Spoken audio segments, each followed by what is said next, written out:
Jonathan Kaminga is a player that the Warriors believe can emerge as that superstar player. But I'm told both sides are still far apart in extension conversations. I think there's a real belief that this could play out into restricted free agency. The Golden State Warriors are without a doubt one of the most fascinating teams in the NBA because going into this season, they had the lowest expectations out of every team in the West, yet they started out the season 5-1. But at the same time, more changes could be on the horizon, primarily because the future of one of their young stars is unclear and because they've been trying to make big swings in the offseason. So before we get to the content, make sure you drop like, subscribe, and turn on our notifications to get the latest and greatest NBA news. We drop bonus content on my Instagram and TikTok and Snapchat as well. And now that we get all that out of the way, cue the intro.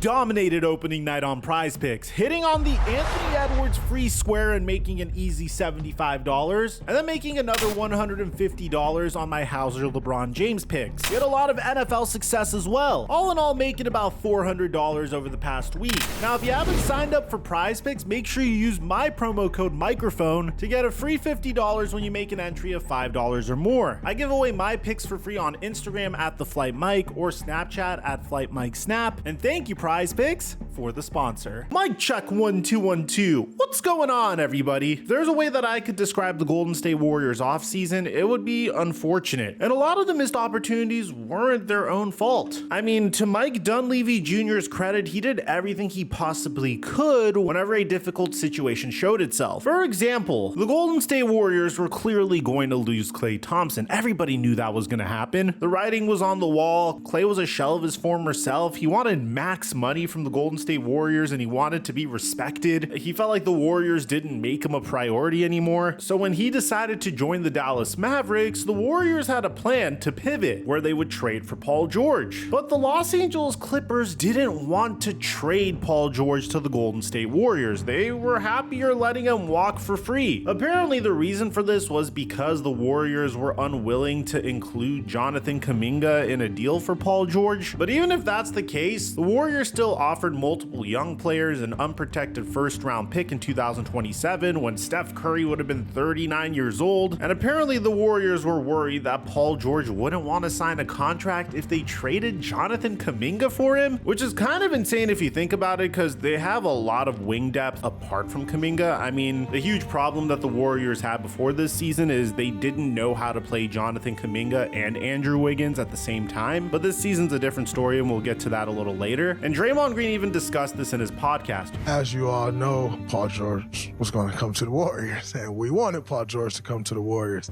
For us to get Paul George, it would have taken a sign and trade, and the Clippers didn't really want to play ball. And, whereas you could have gotten something back for Paul George walking, they get absolutely nothing back. So once that fell through, the Golden State Warriors had a master plan to pivot to one of the best stretch big men in the NBA, Lori Markkanen. And a lot of the teams who lost out on Mikal Bridges from Brooklyn have transferred over to trying to see if they can land Lori Markkanen out of Utah. Golden State is one of those teams. But alas, Lori Markkanen would sign a contract extension to stay in Utah, so he was off the trade block as well. And to the Warriors' credit, they did everything they possibly could, but it definitely wasn't as splashy as trading for Paul George, which would have been a huge upgrade over Klay Thompson and is one of the best wing defenders in the NBA, or Lori Markkanen, who would probably be the first big man splash brother to join the Golden State Warriors, and it would have made things very interesting considering the motion sets that the Warriors like to run with Steph Curry. So the Warriors' biggest moves were acquiring Kyle Anderson, acquiring DeAnthony Melton, and of course, bringing in Buddy Hield. And don't look now, but the Warriors are quietly 5-1 to open the season. And not only that, but they're doing it in the most outlandish way possible. In their first two games against the Portland Trail Blazers and the Utah Jazz, the Golden State Warriors won by a combined 77 37 points. After losing their third game to the Clippers, who were without Kawhi Leonard, they bounced back and beat the New Orleans Pelicans twice in a row by a combined 33 points. And sure, while they're not beating teams that are exactly threats to win it all, the way they're doing it is still very impressive and deserves some recognition. Winning 5 out of your 6 games to open the season by an average of almost 28 points per game is a big enough sample size to not be glossed over. What's even crazier about this though is that it actually doesn't have anything to do with Steph Curry playing at an MVP level or anything like that. Actually, due to injuring his ankle in the game against the Clippers, Steph didn't play in either of Golden State's victories over the New Orleans Pelicans. He also didn't even go over 20 points in a single one of the 3 games before those. And while the Golden State Warriors are 5-1, yet another serious ankle injury to Curry, who we all know has had a history of ankle problems throughout his career, is definitely not something that the Warriors would have been able to overcome, no matter how cohesively Steve Kerr gets them to play. Because regardless of how deep their roster is, playing the 12-man rotation that he has been playing simply just can't be sustainable over the course of an entire season, which means that Kerr is going to have some decisions to make down the road, potentially in the near future, so that whoever he does decide to go with can start to develop the type of chemistry needed by all playoff teams down the stretch. And the one X factor that the Golden State Warriors have is something that we could have never saw coming. Buddy Hield has been incredible so far, and certainly has one of those positions locked down. Not only is he scoring over 22 points per game so far, along with shooting over 50% from the field as a whole, and an absurd 52% from 3, Buddy's already been a very clutch player for the Warriors, as he had recently led the Warriors to a 20-point comeback with 19 points in the fourth quarter against the Pelicans on a night where they were without 3 starters. Buddy was expected to step into the same role that Klay Thompson has had with the Golden State Warriors throughout his entire career, but we could have never anticipated Buddy Hield performing at this level, shooting almost 10 3-pointers per game and making over half of them. And when you compare him to Klay Thompson, it's not even close. Klay was able to knock around 3.5 threes per game last year, and he did so while shooting a little under 39% from deep. Look, I know it's only been 6 games so far, and I know this could be a slight overreaction, but you have to admit, so far it's looking really good for the Golden State Warriors. As for the rest of the roster, you can obviously count out Draymond Green as a potential player to get benched, seeing as he is still fully capable of dominating a game without really scoring. With those 2 keys to their season out the way, there is, however, one other player who has not only been there for a while, but also has had a little bit of a beef with Steve Kerr, and this little beef could potentially alter the course of the Golden State Warriors season. Now, we all know that the Warriors have been known for being the main team in recent history that has served as a blueprint for the rest of the NBA, and to be completely honest, and for better or worse, they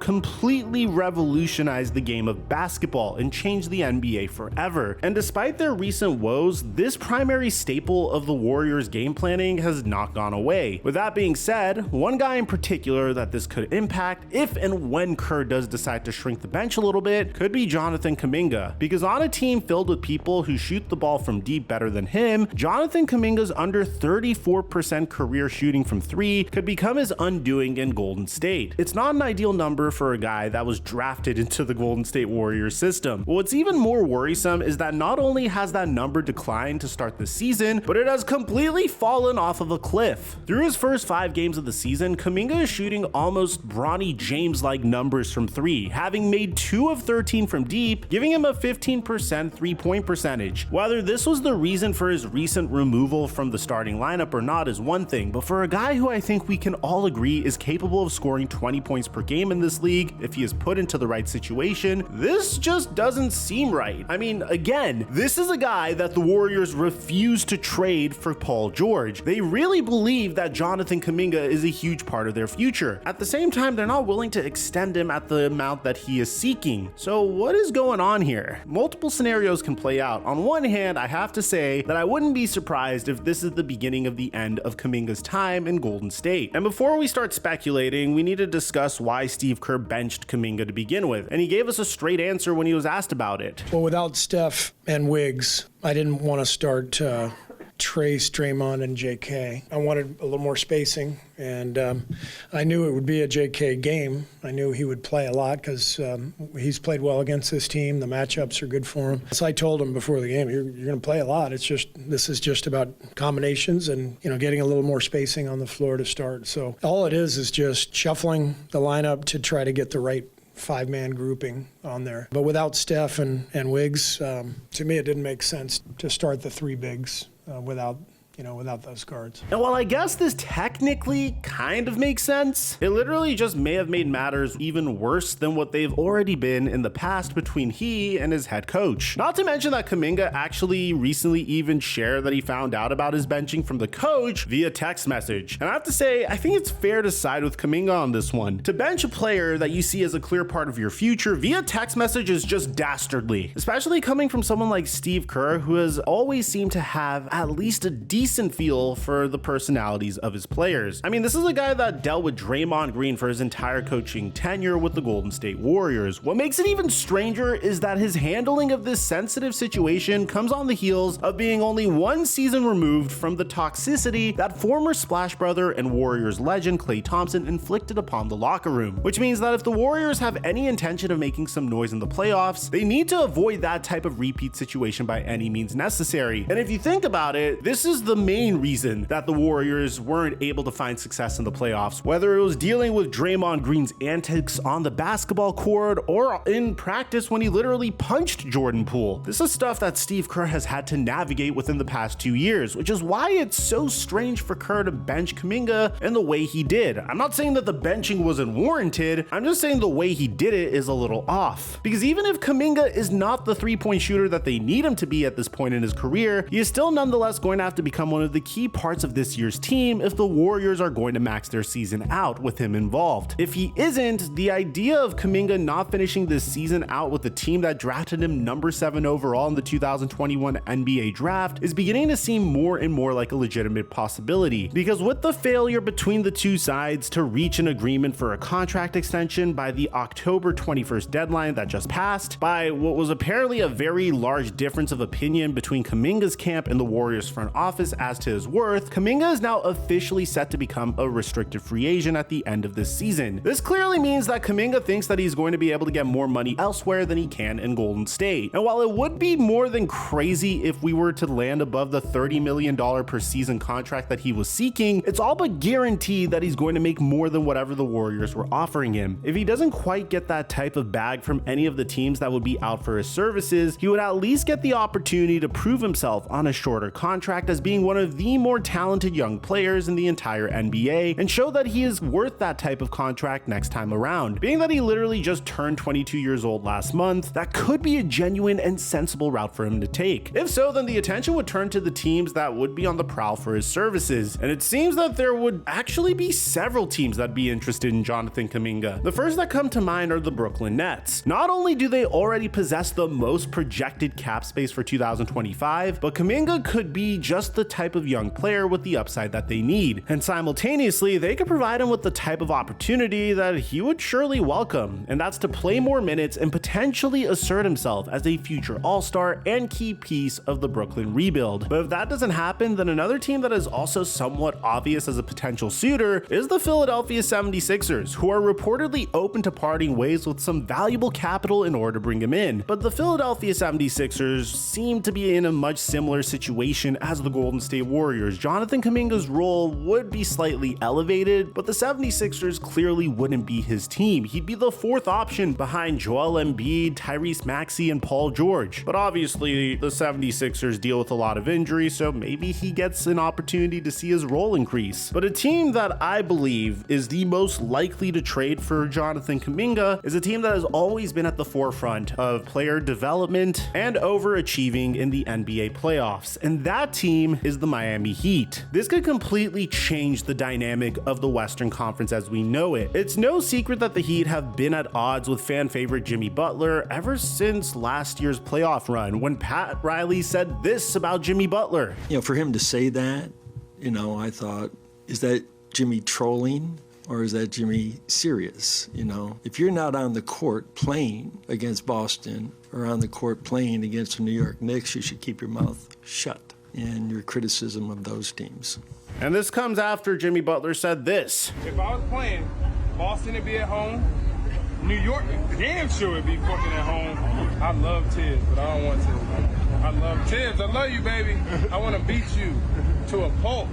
And with the stats down to start the season, now could be the perfect time for these two teams to make a deal for the two disgruntled talents. Sure, it may be an undesirable admittance from Pat Riley that the Miami Heat aren't going to compete for anything worthwhile for this season as things stand, but bringing Kaminga on board could eventually turn out to be a stroke of genius for the Heat as they move into a new chapter, especially if they could potentially get Andrew Wiggins as part of the deal. For the Warriors, it would also be a bit of a strange move and perhaps even a concession of their mistake to not include Kaminga in trade talks for Paul George or Lori Markkanen. Nonetheless, it would be another way for them to bring in another multi-time All-Star to join Curry for a playoff run. It'd be very interesting to see Steph Curry and Jimmy Butler fitting into one roster and try to win another championship. But even then, for the Warriors to compete with the upper echelon of the West this season, it's going to be extremely difficult even if they did end up bringing in a player like Jimmy Butler. And if you don't believe me, take it from their old general manager. The internal people that know more than we do are saying, we need help, we need more. Now, they didn't get it done. It doesn't mean it won't get done. There's star players that are available, but the deeper you go into the season, it is hard when you pivot, even in the middle of the season, to grab a star and think you can develop what you talked about, that chemistry. So I think the Warriors are saying it's not enough. I do worry, though, the sooner you get a player, the better chance you have of that player being impactful. Just plugging a player in at the deadline is hard to do. Coming from a guy who has literally built a modern dynasty, I personally think that the Warriors front office should listen to him and make a deal sooner rather than later. That is, if their goal is to compete this season. The longer they wait and the longer this saga with Jonathan Kaminga will continue to drag on. And you guys already remember how Jonathan Kaminga felt last season when he felt like he was being underutilized, literally calling out his head coach and saying that he lost all faith in his head coach and being able to develop him as a star in this league. If they don't end up matching what another team will offer him at the end of this season, then it's all the more possible that they end up losing him for nothing in the same offseason that Draymond Green will be 35 and Steph Curry will be 37. It would be a great sacrifice not only to this season, but to the Warriors' future as well, seeing as Kaminga is undoubtedly a player that is going to blossom and become a very important link wherever he ends up long term. The only thing that I know for sure is that if the Warriors could somehow do the unthinkable and bring in Giannis to pair with Curry this season, then they should definitely do whatever they have to in order to make that happen. If you think that's an unlikely situation, we have a whole separate video on how the Milwaukee Bucks are in a very rough situation. Doc Rivers has completely ruined everything, and Giannis Antetokounmpo might get traded as a result of it. But the craziest part is Giannis actually did this to himself. If you don't know what I'm talking about, we have a whole video on this. I'll leave it for you guys in the end screen, and I'll meet you guys there to explain it. And aside from that, I'm your boy Mike, and I'm dropping our mic until our next upload.